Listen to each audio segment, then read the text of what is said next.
Gaza में चल रहे तशद्दुद के बाद इसराइल खुद लड़खड़ाती इकनॉमी से जूझ रहा है। वजारत खजाना के आदाद-ओ-शुमार से पता चलता है कि तशद्दुद की कुल लागत $16 बिलियन है। मुल्क का घाटा उसकी GDP के 7% से ज्यादा हो गया है और इस खर्च का एक अहम हिस्सा तकरीबन 36% डिफेंस के लिए अलॉट किया गया है। रेवेन्यू टैक्स में 2.2% की गिरावट आई है, जिससे सरकारी खजाने में फर्क काफी बढ़ गया है। तशद्दुद का माली नुकसान मौजूदा खर्चों से कहीं ज्यादा है।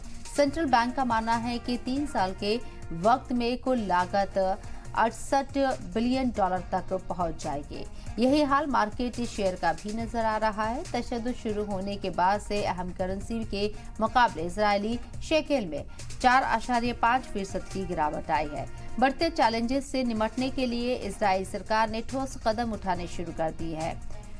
फिस्कल एडजस्टमेंट को GDP के 1.1% के बराबर रखने की तजवीज पेश की है। इन तजवीज का टारगेट बढ़ती लागत के बीच खर्चों को मुस्तहकम करना है।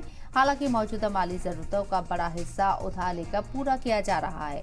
तशद्दुद की शुरुआत के बाद से ही मंथली बॉन्ड बिक्री 3 गुना बढ़ गई है। इन कोशिशों के बावजूद इंटरनेशनल रेटिंग एजेंसियां निगेटिव सोच बनाए हुए हैं।